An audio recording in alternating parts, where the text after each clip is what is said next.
Ay! Bagong lipat ang mag-asawang Chloe at William Robinson sa isang subdivision, gumawa sila ng apple pie para iregalo at magpakilala sa kapitbahay, pero tinalikuran lang sila ng babae. Papaalis na sila nang lumabas ang may-ari ng bahay na si John Smith, at malugod silang pinapasok. You are our new neighbors. Yes! Come on in. Welcome to our home. Sa loob ng bahay ipinakilala ni John ang kanyang asawa na si Martha, pero napansin ng mag-asawang Robinson na ayaw sa kanila ni Martha, kinuha lang nito ang pie at umalis.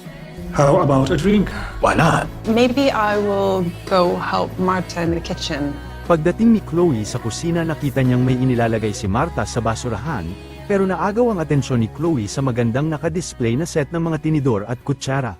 What are you doing? I'm just admiring your spoons. They're really so beautiful. 1,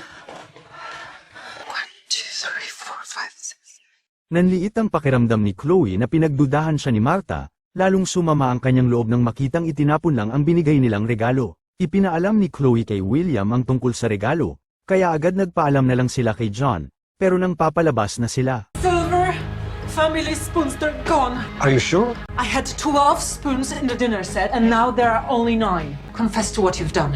Nagulat si Chloe na pinagbibintangan siya magnanakaw ni Martha, pero nagtaka si Chloe nang ipakita niya ang laman ng kanyang bag, naroon din ang 3 kutsara. I don't know, John, how those spoons got into my bag. I swear, I had nothing to do with it. My wife would never do such a thing.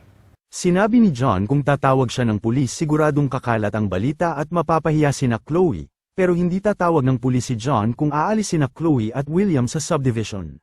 What? Are we hearing you correctly? You can't stay here. This is neighborhood where only white people live.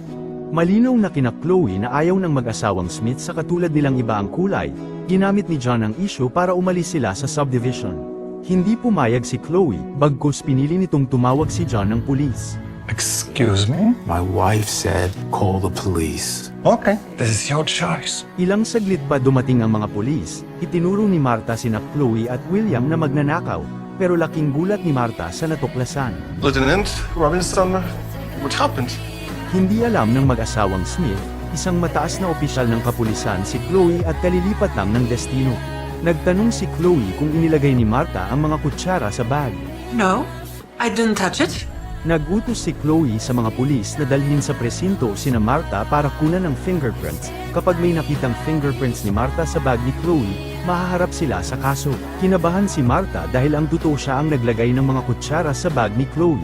Sinabi ni Martha na ibig niyang magpaliwanag, hindi pumayag si Chloe, kakasuhan niya ang mag-asawa para madala.